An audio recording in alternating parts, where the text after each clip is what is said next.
Back with me is Damon Vickers, Managing Director of 9 Points Capital Partner, and novelist Brad Thor, who also was part of wargaming with the federal government. And you did this particular kind of issue of civil unrest. We did all kinds of stuff. There were Right. concerns about, it was focused on terrorism and any kind of terrorism, be that from outside or inside the country. Okay. You were just saying in the break that we are in a place where the government, what, 2 years ago? 2 years ago, there was a report produced by the U.S. Army War College's Strategic Institute that warned that the United States may experience massive civil unrest in the wake of a series of crises which they labeled strategic shocks.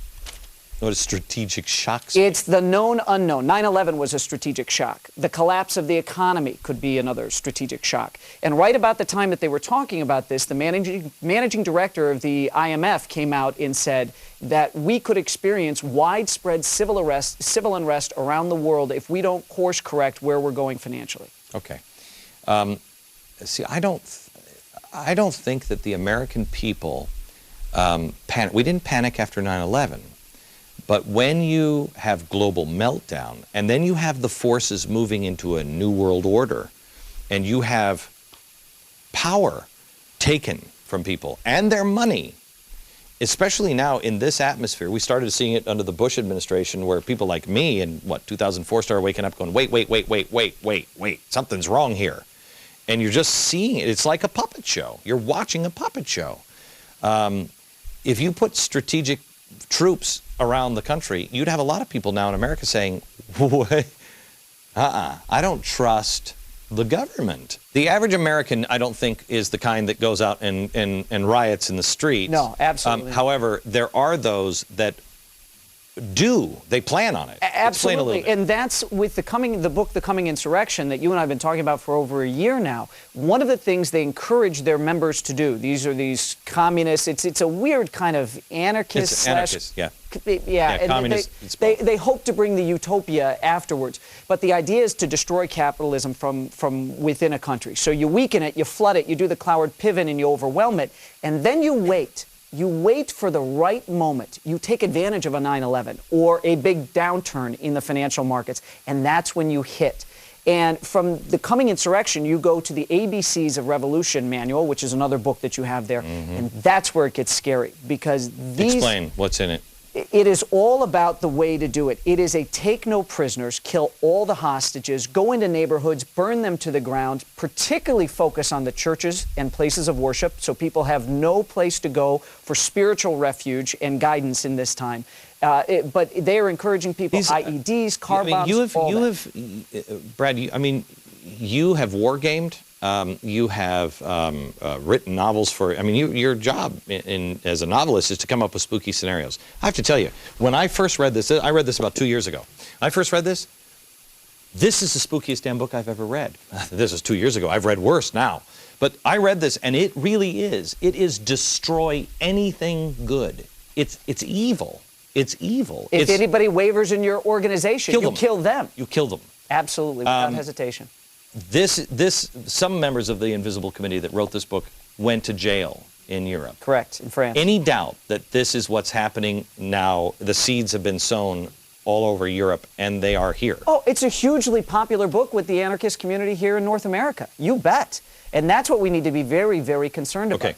Next, maybe we'll spend a little time on what can you do to make sure that you're a positive impact.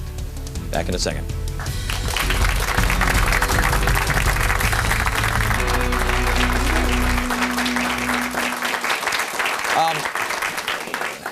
Let me just ask the audience this. We were talking in the break that I said, Americans accept tragedies, Americans accept war, they accept, hurricanes and everything else, but they won't accept a total meltdown of our system. And then the people at, the Wall Street or giant global corporations that don't care about anything, the government, labor unions, and everybody else that they see as like part of the problem, they won't accept, okay, now here's what we're going to do. Here's what we're going to do. We're going to be a new world order. We're going to push it up into a bigger structure. Nobody would accept that. But you wouldn't turn on your neighbors. But you would say, no to that. Am I right or wrong on that? Right? You'd help each other. You'd help neighbors out. Now here's the problem. if this happens, the forces are trying to get us to turn on each other. So let me ask both of you, and Damon, let me start with you. What does the average person do? You wrote this book for a reason. What do you do with this information besides go home and go, oh my gosh, what do you do to be a positive force? Well, you know, you're driving a car, and you know the car is headed for the embankment. The kids are in the back. You know it can be really bad. You're headed for something very horrific. You could look away, you know, pretend it's not happening, or you could take command of the wheel and do your best to control the crash. And so, isn't that what George Soros says he's doing? A controlled. George Soros is an opportunist, a runner No. of funds, and he might like to make some money from it. No, no, that's not you, George. You're much worse. We have with tremendous pain and suffering and social pain.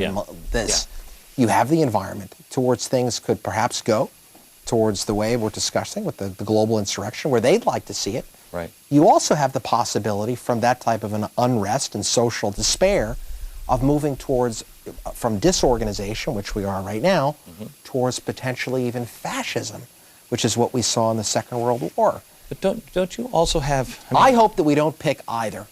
And, Yeah. and I would say that in spite of the fact of a new world order being potentially a scary thing, that there's a growing awareness that all of us are a part of one planet and one community, and that we're moving towards oneness, whether it's Facebook or whether it's that society You wants say to no. be closer with one another. I don't. And I that we believe have- in and that American we have exceptionalism. and that we have the opportunity to now, we have the opportunity now to begin to decide, to making the decisions and putting about in place what we want that world to look like now. I don't think, because I think that is too, this thing breaks down, you're not going to be able to put it together without fascism or communism in a global community, but you can piece it back together in small communities where small communities choose to do that and But live this that. is people coming together. though. Yes, Small but in small People communities, coming not a together. global Not framework. the government. Yeah.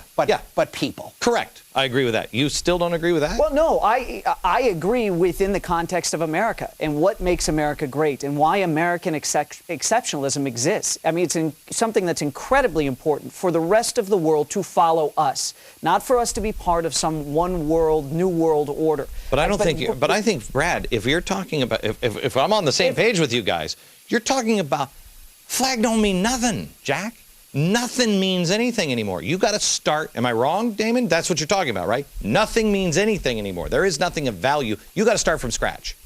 I think you have a global reset, but Yes. I would argue that everything has value. That all cultures, No. What I'm saying is that you have to start from the beginning. You're starting at ground zero. You have the opportunity to start all over again. It's not like you're going to pick up your phone and your phone's going to work because the telephone company's no longer working. Right.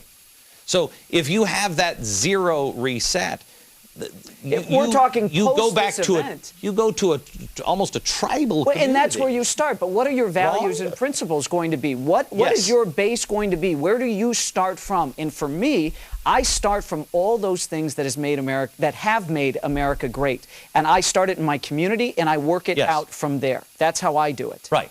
You know, we're worried about the depreciation of the dollar, the collapse of the dollar, but the common currency, the common thread, the common thing that we all share on this planet that is above all value of all things is faith, is courage, is love. And a new era could emerge from this that could be positive beyond all our wildest imaginings. I have to tell you that rings true to me. I think what is coming, do I have another break or is this it? Wow, I've got a profound thought and I've got like 10 seconds. I think that's what I feel inside. What is coming is profound. And it will either be profound global slavery, profound darkness, or profound goodness. And it is up to us to choose. But it will require you to exercise your spirit, exercise your mind now, exercise your body, get into shape, because you're going to be the leader. You're the leader. It's up to you which direction we go. Back in a minute.